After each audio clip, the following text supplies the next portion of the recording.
beauties, welcome back to the channel. And I haven't done this in a real long time, but I really think this time is gonna be it. And I'm gonna do it and stick to it. But anyway, there is a very important launch happening and I've talked to you about it on my Instagram stories. All the links to the products I'm gonna mention are gonna be down below in the description box, so you can get them from now on in the UK. I'm also gonna include links for the US, but if you're from the UK like I am, been one of the most stocked brands that is so inaccessible to us in the UK or in Europe and whatever. And yeah, I've got all of the things to do with full face except eyes, so that's the only thing that's not gonna happen is eyes. All the rest we're gonna do, and I'm really excited, so let's just jump right into it. We have maybe their #1 product, their bestseller, which is the blur stick. So this is the matte version. There's also a luminous version that I really liked. Yeah, so it looks like this, but it is colorless. I'm just gonna be applying this really in my T-zone because that's the only part that I kind of feel like I need primed and, you know, blurred. I don't wanna say that I need it blurred, but you know what I mean. The idea is that this will even out all of that texture. I'm not a big fan of blurring primers just because most of them do have silicone in it, and actually don't know if this has silicone in it. It would make sense, but they are a brand that usually is against silicone. Yeah, usually I don't like silicone primers because I feel like the foundation just keeps slicking off of it and it doesn't look good. It doesn't like melt into skin. It just looks like it's sitting on top of skin and I don't like that. I was very surprised that they didn't launch a stick foundation because they're very well known for their sticks. And pleased because I don't usually get along with stick foundations. We have their foundation, which came in a little box. And this is their Blur Liquid Matte Foundation. So it's full coverage, water thin foundation, provides a weightless, long-wearing matte finish. Hey, see, this is silicone free, so it won't clog your pores and skin can breathe. The way the blurring work is apparently blurring microspheres minimize the appearance of pores, fine lines, and imperfections for smooth, flawless looking skin. This is the lightest shade. This is the shade Porcelain. When I went to the event, I had, what foundation did I have? I had the NARS Oslo foundation on, and I was matched to the shade that is a little bit darker than this. But the foundation had somehow oxidized a little bit, and so the oxidized foundation did match to the second lightest foundation, but then I asked for it to be matched to my neck, and I felt like this would be a more accurate shade for me. And also I prefer to go lighter than to go darker if possible because, you know, blending out isn't such a mess. I don't mind being pale. I'm pale, might as well do it right. This is what the shade looks like, and for my hands, again, I think second lightest shade would be perfect, but for my face, as you can see, my face is a little bit lighter, so I think this is the right match. I'm gonna just dip my, I was gonna say beauty blender, this is not beauty blender, but my blender in it and just go a little bit. This blender is the, you know, the fuzzy blender thing. I'm gonna link it down below. I think the original one is the Juno blender. I got this off Sunday Ivy, I think that's it, but I'm gonna link everything down below. I've been loving this, been using this. This offers for a much more full coverage effect than the regular beauty blender, so I've been loving it for my acne. Oh wow. Has a light scent, but it's very, very light. It's also very, or maybe applied too much because I always underestimate how full coverage this blender is, so I'm gonna blend it anyway. Should have done this maybe with a beauty blender to know, but as I've been using this blender, I just think it's, in terms of coverage, so much better. I look like a full coverage AF. And part of it is indeed the sponge, but also part of it is the formula. It is quite full coverage right in the first. I can't stop laughing when I look at myself. It is sort of starting to settle down. So from that point on, I have to say it does settle down quick, so you have to kind of work fast. First impression is this is gonna be too matte for me. I can feel it settling down already, and it has absolutely no sheen. It also seems a bit chalky. I mean, I wouldn't say chalky per se. It seems a bit more pasty than I would like my foundation to be. Coverage wise, this is pretty good. The first sort of layer got a pretty good base there. You can barely see my blemishes. I do have still a little bit showing through. I really wanted to love this, but I just don't think that's gonna happen. And I'm gonna powder on top of this. Maybe I'll just powder half my face and half not to see what happens. So this is the Milk Makeup Concealer. They only have one concealer. No, that's a lie. Or they did have another concealer. I don't know if this came to kind of replace that one, but this is their newest concealer. And so this is the Flex Concealer for under eyes. And because of that, I do believe that this is gonna be the more hydrating under eye type of concealer for me than, you know, there's two types of concealer. There's the like Shape Tape concealer, which I personally use only for pimples because it's too drying for my under eyes. And then there is the more flexible, hydrating, creamy concealer. And this is a Flex concealer, so I feel like that's what's it gonna be like. I don't know. Another thing I have to say is that just because this foundation is looking cakey in this shade, it doesn't mean that shades that are darker are not gonna look beautiful, because as you know, and I'm always hammering about this as well, foundations, the whiter they get, the chalkier they get. It's sort of like lipstick. It's definitely the creamy type, so I'm not too fussed about letting it here because I don't think it'll dry much. But it's not the overly creamy type, and it's not gonna look good on my under eyes. I'm absolutely sure of it. Maybe it's because the foundation underneath is also helping a little. I don't know. I might want to try this separately at some point. And the whole face is looking cakey, and so it's kind of hard to pinpoint where the cakiness is coming from. Then I'm just gonna go over with the concealer that's left on my beauty blender. I'm gonna use just this e.l.f. little quad, which is a Sculpting Silk Eyeshadow, and this is called Rosé All Day. I think this is very, very cute, and you guys know I love e.l.f. shadows, but this quad is just so travel friendly and so like versatile and adorable, and you can use like this as a base for any other like popping shadow that you want to do. So yeah, I'm just gonna do a little shadow just so I don't look like a zombie kind of thing. I have the powder. This is the translucent light. I believe they have 3 or 4 shades. These are all sticks, and so they're creamy, and so I don't know if I should do them before or after powdering. I'm just gonna apply a little bit of lipstick, and this is the KUSH lip balm. There's the stick version and also the glossy sort of creamy formula. This smells amazing. So it's with cannabis oil, of course, KUSH. We have 3 color sticks, and first we have the lip and cheek, which is sort of like blushy. Then we have the matte bronzer, which I think is a little dark, I don't know. And then we have the highlighter. So this matte bronzer, I believe there were like 2 shades at least, and I don't think this is the lightest shade. I don't know. So this is the blush, the lip and cheek stick in the shade Werk. And this is sort of like a muted terracotta pink. It does have some pink in it, but it's very terracotta, which I like because I'm not much of a pinky girl, as you know, unless it's a very nude pink. So I'm just gonna put this a little bit on the blender because I think that will be the easiest way to apply. They're very pigmented. I just applied a little bit, and you can see here. It does come off rather pink. Ah! I was like, this is very pigmented. I'm gonna take it slow.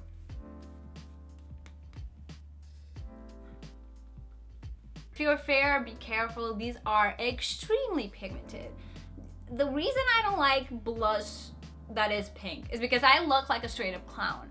And I know some people look beautiful with pink blush, but I don't know. And on myself, I just feel like a clown. So I'm not gonna even apply anymore. I'm just gonna diffuse this situation that we have right here. Now that I've seen the bronzer and I've seen the power of pigment from the other one, I feel really scared. I'm just gonna apply like teeny tiny little bit. I'm gonna diffuse it on my, oh my god. And just apply it once. It's very pigmented. It's very high pressure. This is not as scary as I thought it was gonna be. I actually really like this. It is a nice subtle bronze if you want it to be, and I think this will be really good for beach time. I'm gonna do powder then in half of my face, and half of my face I won't. Comes with a little sponge, but you guys know I'm not about that life. A net sort of fabric thing. And this is the Blur and Set Matte Loose Setting Powder. I like that it is blurring, but I don't like that it's matte. I think this should just be like a setting powder.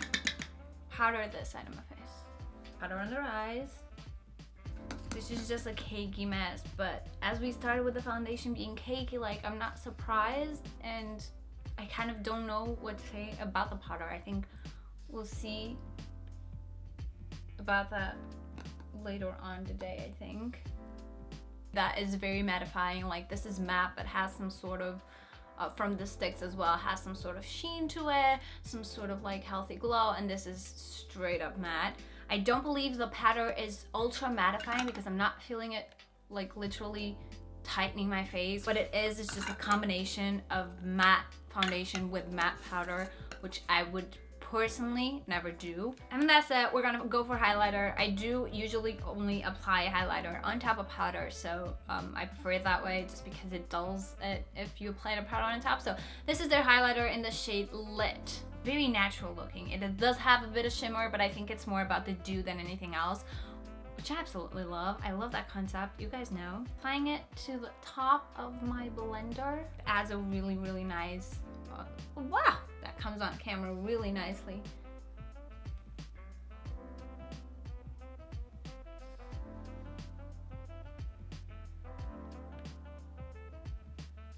The matte side obviously is a little bit more subdued, a little bit more muted because it has the powder as a base, but still it's a nice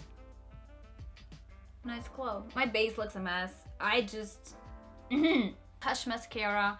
This did not actually come on my goodie bag. I got this as a sample on one of my Sephora orders. This is what the wand is like, which is massive. Fluffy wand rather than spiky wand. I usually prefer spiky wands, but there are a few exceptions to the rule. Let's just see. I have really bad eyelashes, so I need just the right mascara. I believe this is like a fiber type of mascara, so if you have really sensitive eyes, I don't know how that will play. It doesn't seem too fibery or too spidery, so that's good. First layer, I don't dislike it at all. I wouldn't say this is a favorite. It doesn't really go into my lashes for a maximum effect, but it is a nice subtle mascara. It has a sort of waxy texture. I love, love, love it for a lower lash line. But because it is so waxy, the second layer kind of really lifted the lashes. Finally, let's do the brows, and for this we have the KUSH Fiber Brow Gel. They have a few shades. Mine is the shade Dutch. I believe they have like 4 or 5 shades. The wand looks like. Definitely one of those sort of volumizing gels, not just a set gel. So it'd be something I would wear on its own and not on top of a brow pencil or any other type of filling brow product, because I feel like this on its own does do the job. Like if you love boy brow, I think that's what it's called, from Glossier, then you'll probably love this. I feel like this is maybe a bit better than the boy brow. If you find that the boy brow, because I do have some trouble with this type of brow gel. So if I'm on the go, then this would be the type of brow gel I would go for because it's too in. But if I'm doing, like, if I have time and doing my thing, I do prefer to fill in my brows with a pencil before and then just go with a clear gel, because I have very long brow hairs, and so when I do all the hair, sometimes I stain like a little bit above it, if that makes sense. It is very lightweight. They're not stiff if you touch them, which is really nice, and it does hold them up for now. We'll see about like throughout the day. This will be the finishing product, which is the lip and cheek, and I'm gonna try it, but it's pinky and I don't wanna. the foundation kind of slid a little bit with the powder, so the coverage here is not as good. Let me see. I think you can see. I hope you can see.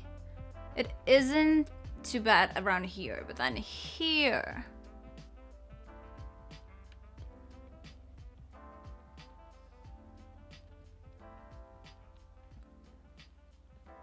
Either this is non-powdered, still cakey. This is powdered, cakey. It's just a whole cakey mess. And under my eyes, you know, cakey. Oh, my forehead is so freaking cakey. I don't want to jump the gun here, but I'm gonna. The foundation is a no for me personally. The concealer and powder, I'll have to try them on themselves. This is that type of foundation that does not work well for dry skin. It will not work well for people who have dry patches, textured, and just overall complicated skin, I feel. I'm not saying you won't get along with it if you have like perfect normal skin. Like, some people really love the Urban Decay All Nighter foundation, and I honestly, it's one of the worst foundations I've ever tried in my whole life. So I'm not gonna say some people aren't gonna like it. I'm saying, like, personally, it's not for me. It's not for problematic skin types, I don't feel. I really like the lip balm. The mascara, I'm still gonna see on that. The brow product, I feel like I've explained it way too much, but I do like it. It is a product that I can see a lot of people loving. The sticks were a very nice surprise. I really like them. I feel like they're very nice texture. They're dewy, which I love. They're buildable. They're not streaky, or they don't get caught up in patches, which I really like. And I also really love the highlighter because it's the type of like dew stick that I really love, and I feel like on top of a really good foundation, this would be awesome. I was going to log off when I kind of had like a really sudden like what if moment. What if it's not the foundation and it's the primer?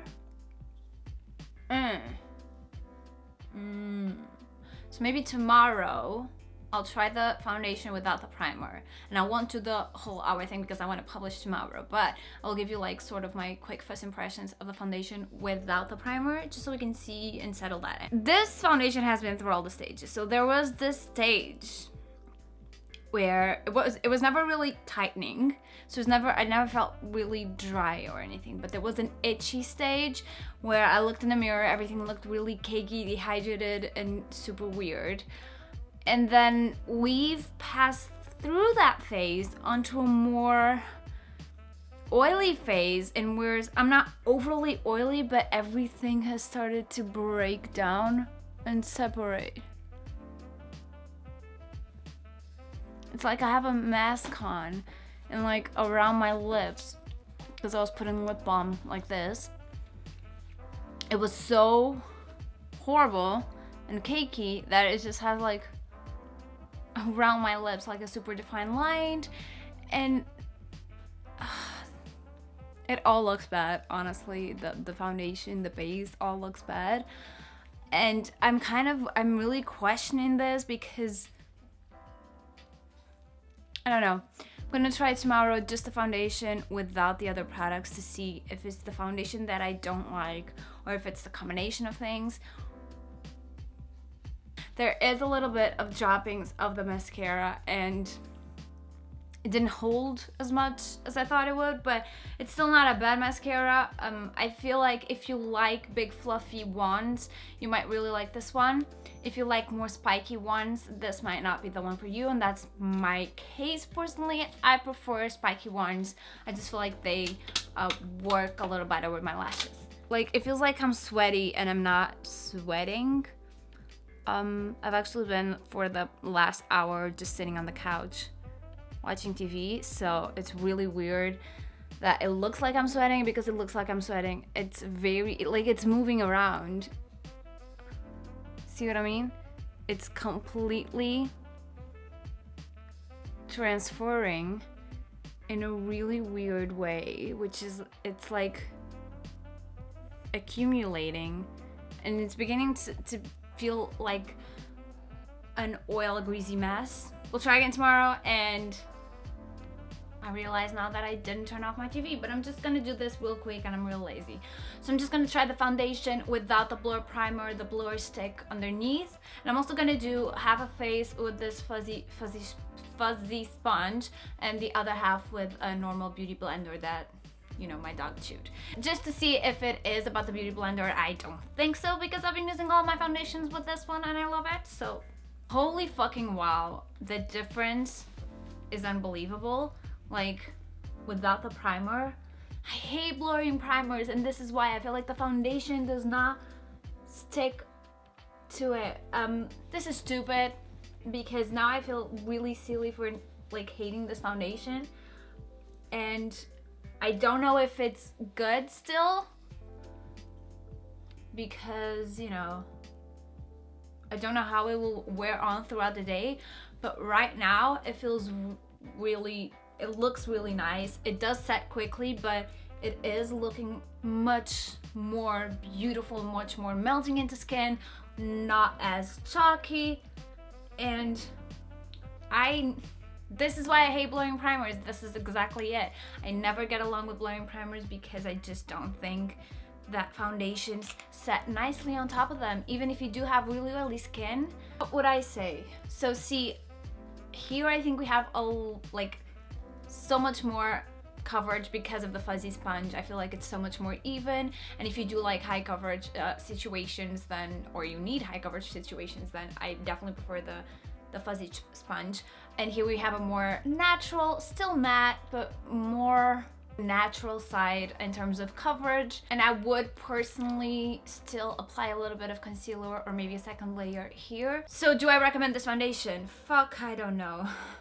I would just basically say, if you do have dry skin, this will not be for you. But if you do have dry skin, I'm thinking you'll not be on the run, on the look for a matte foundation anyway.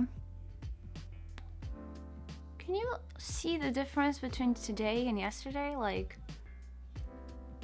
so yeah, if you do have oily skin, I do like the finish as it is now. I feel like this is a bit more matte than I would go for usually, but I don't dislike it. And especially I feel like in the winter maybe not, but in the summer this would be a really nice foundation. And it is blending into my skin seamlessly, which I never thought would be possible after yesterday's experience. Like, I'm so frustrated at the fucking primer. But anyway, honestly, I'm sorry that I couldn't do this before and kind of be more objective about this.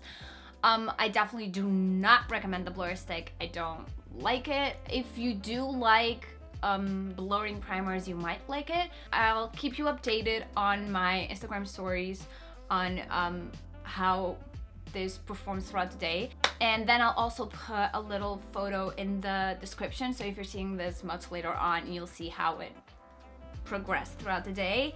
And yeah, that's pretty much it. Other than that, oh my god, try the fuzzy sponge if you like or need full coverage. I definitely recommend it, because it's the most amazing way to get flawless finish and full on coverage. It's perfect. Never going back.